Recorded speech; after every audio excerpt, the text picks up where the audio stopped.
How did we get to a point where we treated other human beings as slaves, and we're okay with that?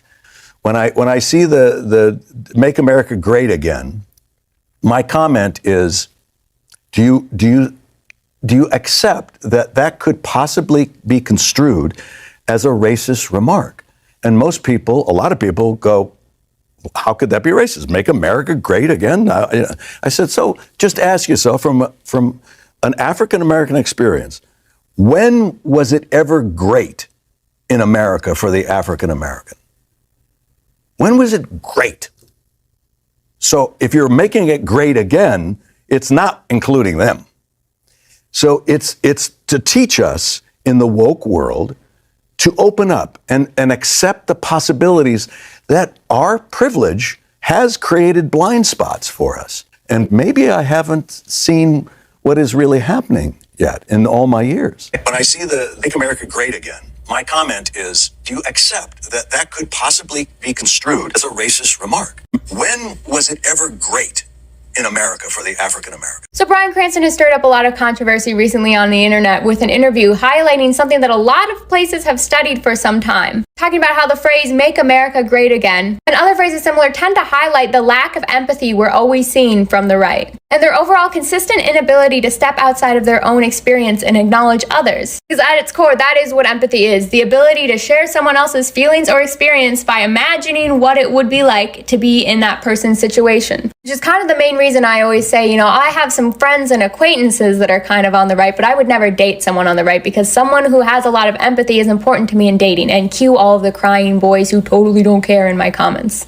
And the phrase itself, "Make America Great Again," perfectly embodies their utter lack of empathy, because it brings up the great question that they can never seem to answer is, when was America great for absolutely everybody and not just straight white men, is the catch. I mean, African Americans weren't even technically freed until 1869. They couldn't really all even vote, and not even voting safely at this point, till 1870. They're still fighting being able to vote safely and easily to this day. The Civil Rights Act wasn't passed until 1964, not that long ago. Married women weren't even allowed to own their own property or keep their own working wages until 1848. We definitely couldn't even vote until 1920. Even though technically we were supposed to be able to have our own bank accounts in the 60s, many banks would still not allow them to be signed off without a husband. And without a husband, we weren't allowed to own credit cards until 1974. Which is wild when you consider that's close to 10 years off from when my oldest sibling was born. And many of us weren't even allowed to be married legally everywhere until 2015, and they're still fighting that constantly to this day. When you say the phrase "Make America Great Again," who does that include? Because it excludes all women, all people of color, LGBTQ communities. Do you want to do the math on who's left in that equation? Yeah, it's people who have no ability to see outside of their lived experience and understand that America wasn't really ever that amazing for the rest of us. Seeing the clip from Jeff Daniels in the newsroom about, tell me what's great about America. Fundamentally, that is why we're here as a country. When I hear "Make America Great Again," when? Let's review America. Let's look at its greatness, shall we? We started off by genociding the Native Americans by the millions, whose land was rightfully theirs. We just took it from them, and we didn't value their lives.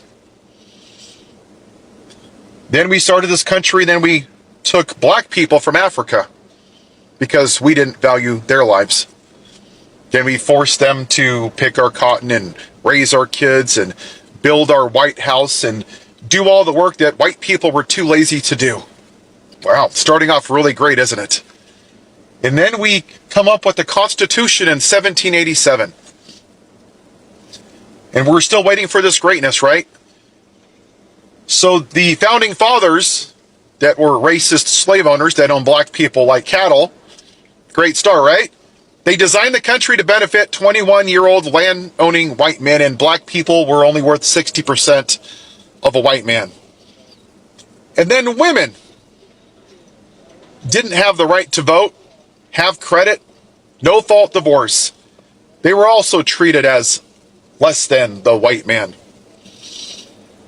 And we said, yay, we're Make America Great Again. Some see it as a simple call to return to traditional values, but for many Black Americans, this phrase cuts deep.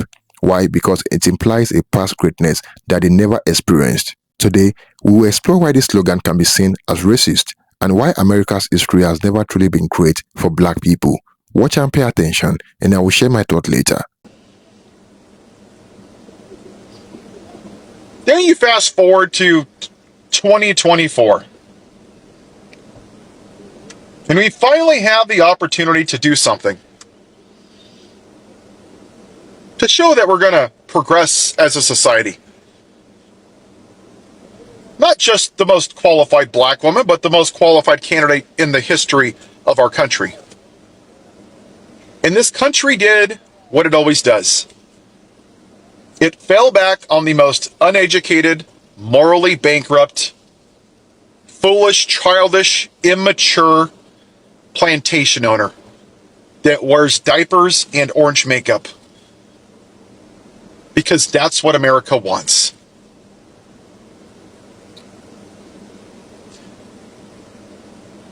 We have 11.1% of our population that live in poverty. 14 million children go to school hungry every day. We have over 40,000 people that sadly lose their lives to pew-pew violence because we do nothing about it, because we're such a great country. Our largest employer, Walmart, has 15,000 people that are on public assistance that you and I pay for. We have the most incarcerated prison systems in the entire world. Now, if you're a Black man and you're running down the street like Ahmaud Arbery, you got a bunch of white U.S. citizens that think you're stealing something because you're Black. And they unalive him. If you're a convicted felon and you abuse women and you try to overturn a free and fair election through an insurrection, you get to be president. If you take a knee and stand for what's right, you're called the son of a bitch and you lose your job. But if you're white and you storm the Capitol and you attack police officers on video and you admit to it in a court of law and you're found guilty by a jury of your peers, you get pardoned because we're such a great country. There's a lot of countries that have freedom. Australia, Belgium, Iceland, Canada, Japan. Lots of countries have freedom. We're $36 trillion in debt because we can't even balance a budget because we're so wasteful as Americans. The story with Adriana Smith really summarizes how broken this country truly is and how little it actually values a life that doesn't look like me. She's a 30-year-old Black mother, and she has a little son. When she was 9 weeks pregnant, she got a clot in her brain. And sadly, her brain is no longer functioning. It's awful. I don't know all the details, but she's no longer viable as a functioning person. So the state of Georgia, because they're so pro-life, because of their heartbeat bill, they've turned her into a human incubator, which is morally reprehensible. It's repulsive. It's gross. So for the last 60 days, they've kept her alive to save that infant. And her young son comes by and visits, and he thinks that his mom is sleeping. That is gut-wrenchingly heartbreaking. Because they want to push their agenda to populate more children in this country. But what happens after that is really what America is. They don't care if that family goes into medical debt, files bankruptcy, loses their house from being forced to leave her daughter on a ventilator. Who knows how long? 2, 3, 4, 5, 6 more months? Let's just presume the baby makes it somehow without any defects. America doesn't care if that kid has food, if it has a house. It doesn't care if it has health care. It doesn't care if it's unalived in a school due to pew-pew violence. And it sure in the hell doesn't care if it has clean water and clean air. So my question for you, MAGA, what exactly is great about this country? I'll tell you what you think is great. Your whiteness. Your version of white America. Having 800 million American flags? No, that's not great. Having a pet bald eagle? That's not great. Worshipping a flag, praying to it, singing to it? No. See, what you don't realize because you're too ignorant is that that flag to a lot of people, to Asian Americans, to Black Americans, to women, to minorities, it's been a symbol of oppression since the inception of this country. That's what you fail to realize because you're too ignorant. That's why we're here. Because you don't care that other people view that flag differently than you. You're insulted when I say America has never been great for everybody.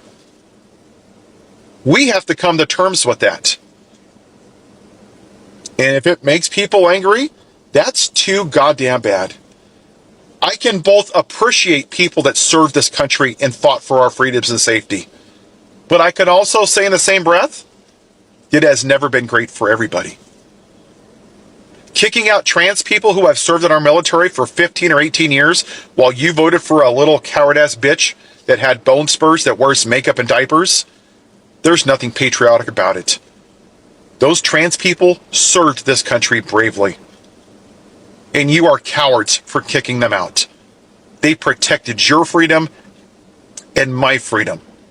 And that is one more example of why this country isn't great. Because you want to make America white again. You want one thing and one thing alone. Straight white Christian America. But if you commit felonies, if you steal from cancer charities, if you cheat on your wives with a porn star, if you steal top secret documents, if you have dinner with white nationalists, if you insult people, if you make fun of people, if you talk about Hannibal Lecter and electric sharks, as long as you're a white man in your America, that's okay because you want to make America white again. You have a good day. Somebody in my Discord had asked me to read a message out loud. I'm going to kind of put my own spin on it, just interpret it to be a little bit more understandable by the viewers. But it is important. If you remember yesterday, we had a guest come up and say that America's always been great. And that started a larger conversation about examples of systemic oppression and just the ways that people have been hurt so badly in our country, in our country's history. And a member of my Discord brought up like a very specific way that individuals have been hurt so badly in our country's history. And I thought it was worth going over. So they wrote a message about this guy by the name of James Sims, who is considered the father of gynecology. And in the way that, like the research into gynecology in America, started from this guy, was he forced black female slaves to endure particular procedures that would literally, I'm trying to find like TikTok safe words of reference here, that would literally like rip them open, create fissures, just so he could then figure out how to fix the fissures. In studying gynecology, women give birth, fissures can occur. He wanted to know how we could surgically fix those fissures upon childbirth. And the way that he did this was by torturing black female slaves, manufacturing the fissures, and then sewing them back up. So he knew how to sew them up. And this happened to many people, but there were particularly three that it predominantly happened to, named Betsy, Anarcha, and Lucy. And one of these women, at a minimum, experienced this 13 times of being tortured and cut open down there and then sewn back together. So this guy knew how he did it. There's also like an assumed maximum of like 30 surgeries before this guy was able to get his quote unquote technique down to figure out how to do it. And then he also would practice on their children and newborns. And if this is making you ill, it's because it's supposed to. This is completely grotesque. So completely grotesque. And all of this occurred even when we didn't have anesthesia available. And, you know, even like deeper than that, something that was promoted during the times of American slavery was the lie that black women couldn't feel pain. So that's why, you know, we hear all the time about how enslaved black women were raped, enslaved black women were physically tortured. It's because they promoted the lie that they couldn't even feel pain. And the reason why this is relevant to bring up is just in response to, you know, what that guest on the live had said yesterday about how this country has always been great. It wasn't then, and in many circumstances, it isn't now. And everything I just said is like an introduction to these concepts if you've never heard them before. So many different points in this country's history where you know, people have experienced the most fucked up things known to mankind, rooted in some immutable characteristic of themselves. Like in these circumstances, their race. Make America great again. It's been his mantra since he's run in 2015. What does that mean? What is again? When was America great? Well, that question right there says everything that I need to know about you, that you don't really think America was ever great at any time. I think America was great. The spirit, the whole purpose for America was about the American spirit, coming here and making something for yourself and having the opportunity to do that for yourself, to work hard. And that's what America is all about. So the people that hate America will always say, well, when was it ever great? It's just not a very good attitude to have, in my opinion. And when was that lost in your estimation? I think a lot of it was lost when the Federal Reserve took over the money system. We need to go back to a gold and silver-backed system where currency it counts. Make America great again. What does that mean to you? What's the again? To me, the again means that we have somewhere safe where we can have those freedoms that we are so lucky to enjoy. There are so many people throughout the world that do not have what we have, and it is a blessing. That's why we have people that want to be here, and we will fully encompass all of that greatness again. When did we last have it, if it's again? I feel like we did have that when President Trump was in office. I feel like we can work with what he built on in the first presidency and make it even better. When he was running in 2016, it was before he'd even been president, but he was still saying make it great again. Again from when? That is a good question. I would say if I could guess, it would be, and I think that they're very politically lined up, would be maybe with JFK. And when he was president, and what we embodied with some optimism and freedoms that we didn't have before, and trying to find that. When was America last great? 4 years ago, or 3 years ago. Well, he was saying it before he got there. He was saying make it great again. So he didn't think. What did that message mean to you then? I felt President Reagan was an excellent president too. And nobody between Reagan and Trump. I am not a Democrat, so. Well, you had George Bush there, and you had George Bush's son. He was right, yeah, but I still liked President Reagan. You know, you fucking cult, you MAGA cult, who anything and everything, the dumbest motherfucker I've ever seen in my 57 years is Donald John Trump. He's truly a dumb, ignorant, arrogant, homophobic, racist, misogynistic, narcissistic, fucking piece of shit culminated with treason for what he did on January 6th. But I'm gonna shock some of you motherfuckers, you DMMFs, you dumb maggot motherfuckers who do the fucking most with the fucking least with 2 teeth and 0 brain cells. I actually want to put America first. I do.